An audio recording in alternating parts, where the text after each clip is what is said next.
Okay, we can start. Hi, everybody. Thank you for joining us. Meteorologists Allison Ray and Rob Dunn joining with the 11 o'clock advisory. If you heard, we cut into the Steeler game briefly. I apologize. Hey, I'm a Steeler fan too, but this is life-threatening storm is headed to Florida. So where is it going to make landfall? Who's going to be impacted the most? This is really important information that we need to get out to you. So we just caught the 11 o'clock advisory, and we're going to go through a little brief analysis and maybe take a few of your questions. And then after the game, we'll have even more of analysis with team coverage. So it might be good just to address the elephant in the room right this moment. If you're thinking about storm surge, believe me, that is the top thing on our minds as well. But the National Hurricane Center said they're going to hold off on issuing storm surge watches until early Monday. Now, that doesn't mean that there isn't, it doesn't mean like we're on the fence right now about the storm surge risk. It just means that the National Hurricane Center is waiting because, you know, the policies, if you will, or the definition of what a storm surge watch means that it's issued 48 hours in advance of the start of a storm surge event. We don't anticipate, life-threatening storm surge to really begin until Wednesday morning. So if you go 48 hours from Wednesday morning, that would put it Monday morning. So as soon as that watch is released, and as soon as we have actual data in terms of how much storm surge flooding is a possibility, it's best to hold off on speculating with what kind of inches or feet of storm surge could happen in one particular area.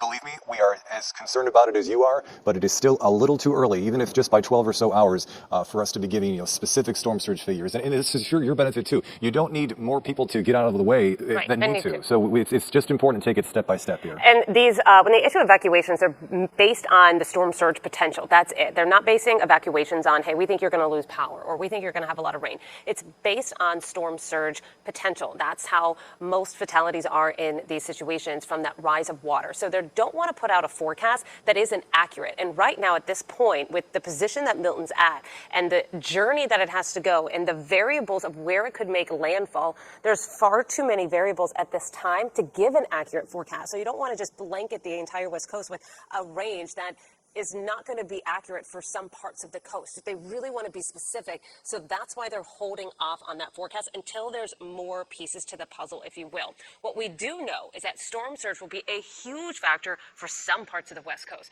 Exactly which part of the West Coast, we don't know yet. So that's why we're just urging you to make those preparations now. If you are in a storm surge prone area, I'm right there with you. I know how this feels. It's not what you want to go through. I feel like we're practicing too much, and that's not a good feeling, but I'm making those preparations myself. I'm lifting everything in my home, getting it to a higher spot, taking care of what I think I need to take care of, and hopefully maybe the worst case storm surge won't occur for my neighborhood, but I need to prepare for that it will, and that's kind of the urgency we're giving. When we talk about Milton being a storm, the landfall is important. There is some region where that storm makes landfall, it's going to get pounded with extremely strong winds.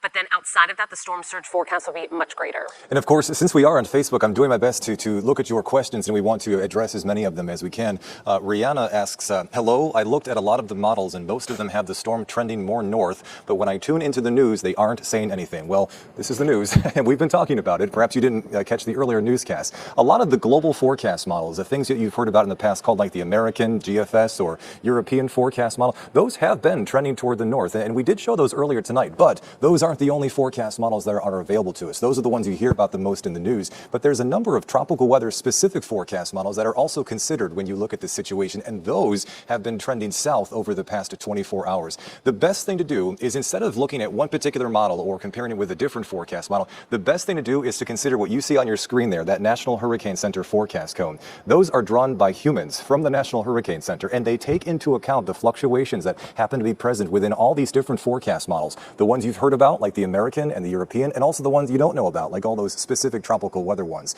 They also take into consideration the actual evolution of the storm and what the environment looks like around the storm, because all of those factors, not just what these individual models say, is more encompassing of the entire picture. So it's great to follow along with the models if you like, but make sure you keep the big picture in mind and refer more to the National Hurricane Center cones as opposed to trying to nail down one specific model and focusing too much on how they might give and take over the course of just a few hours. Right, and you don't want to get hung up on those trends that we see, or the shift 6 to 12 hours, because it could easily change again. So we're seeing this northerly trend, it was a southerly trend. It is going to go back and forth. We're 3 days away from a potential landfall.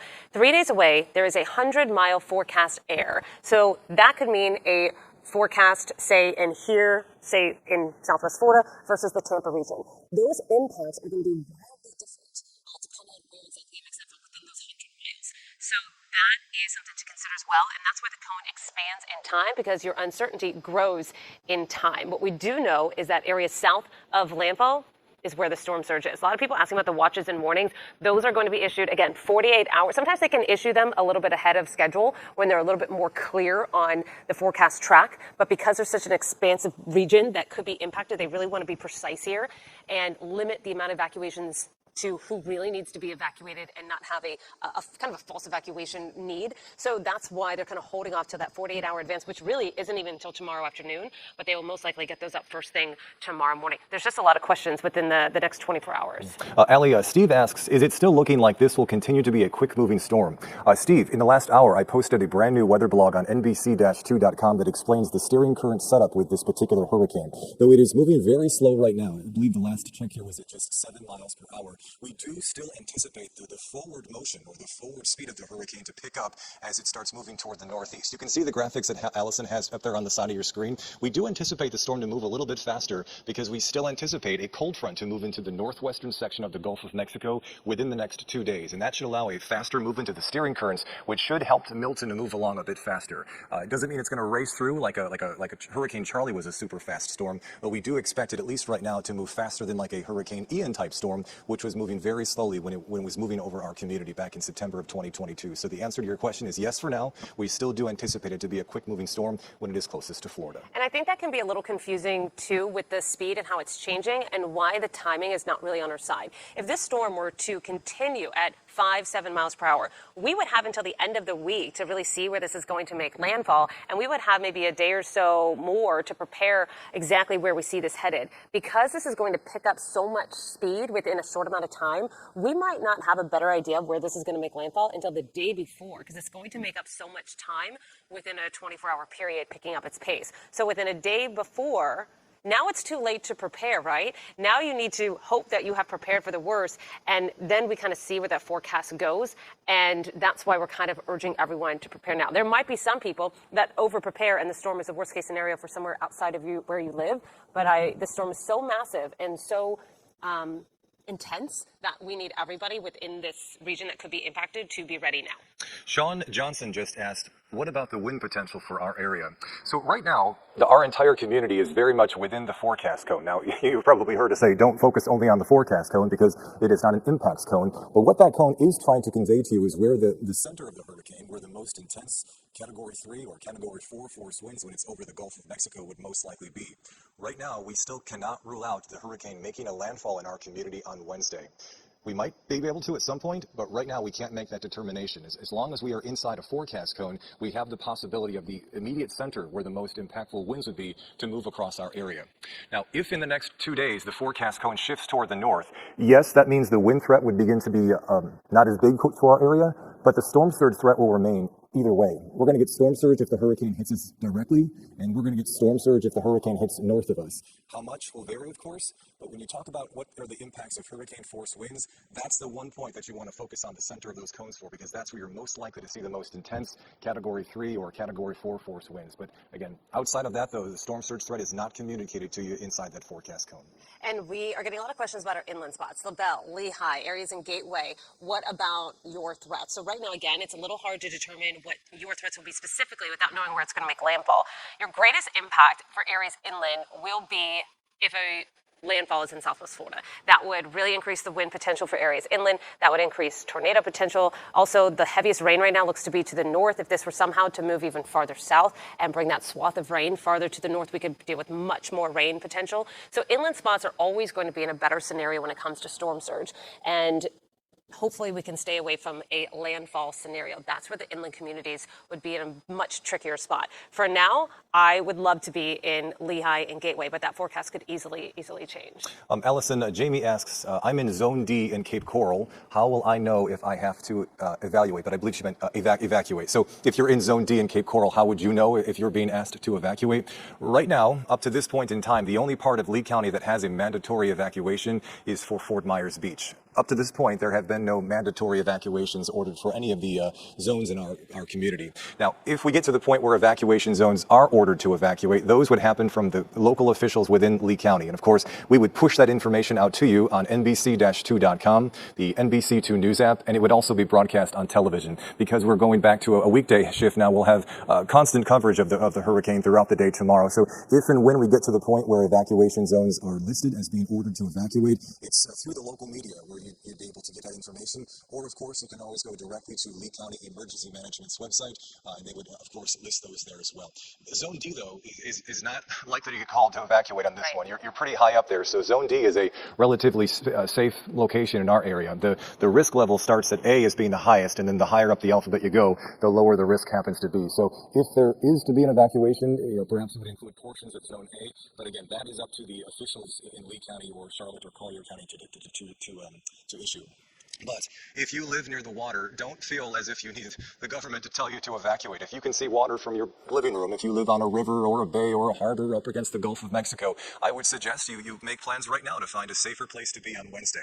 You don't need to be near a big body of water when there's a big hurricane possibly very close to you. So as best you can, see if you have some coworkers or a member of your church, or perhaps the county can open up some safe havens or shelters, and consider making plans that way to find a safer place to be on Wednesday. Yeah, if you're on a Barrier Island, the mandatory evacuation as of now is only for Fort Myers Beach. Pine Island, Lachey, Okelia, Cape, even up through parts of North Captiva, Sanibel, anywhere in Charlotte County on the Barrier Islands. I'm sure evacuations will start to come tomorrow if needed, based on the storm's track, but I've always preached this ever since Hurricane Ian. There is no reason you need to be on a Barrier Island with 6 inches of water. No one can help you. So you don't need to set yourself up for failure. If you need help, no one can come get you. One question that people ask, why is this going from a Cat 4 to a Cat 3? So this will be interesting to watch. This storm is getting larger. It's getting more intense. And what it's going to do right before landfall is run into some wind shear. That will help weaken it a bit. But I hate to use the word weaken in a storm like this because it's a little misleading. We're talking about going from a Cat 4 to a Cat 3. Yes, technically that's weaker, but it's still a major hurricane. It's still a powerful one. And a Cat 3 to Cat 4, we're still talking about almost the same impacts here. So it will run into some wind shear. As Milton gets bigger, it might be more susceptible to take on some of that wind shear and not be as strong. The more organized it stays, it might kind of deflect some of that wind shear and just stay really well together and organized and make landfall as a powerful storm. So that's still kind of far at the end of the forecast, but it's not something to hang your hat on of, hey, the storm's going to weaken before landfall. The storm is going to be a major hurricane at landfall, and that is significant. And what's more significant is how many areas are still in that potential landfall location. Tammy has a great observation. She says, have you noticed that the last storms we've been on the dirty side? Yes. If you're new to Florida and not familiar with what it means to be on the dirty side of a hurricane, it means that when you're on the so-called dirty side of a hurricane, you're on the most impactful side of the hurricane. Tammy, in the last hour, I also posted a new weather blog on NBC-2.com that explains what that means to be on the dirty side of a hurricane. Basically, if you put a big plus sign over top of a storm, anything that's on the right-hand side of it typically is the areas that experience the most storm surge, the most spin-up tornadoes, and the most intense rain bands. And especially that's the case in the forward right quadrant, because not only do you have the winds that are being generated by the storm, but you also take into account the forward motion of the storm. Now, as Tammy pointed out, the last few storms, they have come from the south and they have moved toward the north. So that plus sign has been basically parallel to our coastline. Milton is much different because it's moving toward our area from the west. It's a very somewhat unusual hurricane. I can't recall one in the last few years that has had this rather unusual path of going from west to east. That means, though, because that dirty side of the storm business, you have to take into account the relative motion of the storm. So instead of the dirty side of the storm being like a plus sign up and down, it will look more like an X because it will be relative to the storm motion. So the only way we can escape being in the dirty side of the storm this time around would be if the hurricane was to dive south, go south of the forecast cone, and stay way to the south of our area. That really is the only way we would escape being out of the so-called dirty side of the storm. If it hits us directly or it goes to the north, we stay in the dirty side of the storm, and that's why the storm surge risk is with us, whether it makes landfall in our community or not. All right, we thank you for your questions and for joining us. What we are going to do is dive into a little bit more analysis behind the scenes. And then after the Steeler game, yes, I've been referring it to the Steeler game, we are going to join you with a full report, and we will be here with more analysis. One moment, we have some. One of the questions that someone just asked is the surge going to be worse than Ian? Okay, so a lot of people are asking questions about, is this going to be worse than Ian? In the case specifically, stop comparing to Ian, stop comparing to Helene. There have been areas in Southwest Florida, even in the Cape, that had worse storm surge from Helene than they did from Ian. These surge forecasts are so nuanced and so specific. You could have a storm, take the exact two storms, take the exact same track, and have completely different outcomes based on size of storm, speed of storm, the extent of the winds, and which location in that quadrant are they extending out and as far as they are going out. Which winds are onshore for your location at what specific time? What is the shape of your coastline compared to the winds for the length? Do you see how I can go on and on and on about how nuanced these forecasts are? Don't compare Ian to Helene and say, oh, well, what was Ian? Ian was 10 feet. Well, this forecast is 7. You need to prepare for what the forecast is, and that is alone. I am on the water with you if I am making my preparations for the worst that I think it could be. And I'm hoping for the best. That's what I can only do, is prepare now and hope for the best. A lot can change in the storm. Somewhere along the West Coast, it's going to be really bad. Yeah. We just have to prepare that it could be us, and hopefully it's not. We have continuous team coverage starting tomorrow morning at 4 o'clock in the morning, and we will be with you every step of the way with every twist and turn that this storm may take over the course of the next several days. Yep. So with that, we will conclude this Facebook Live, and we will see you after Sunday Night Football on NBC2.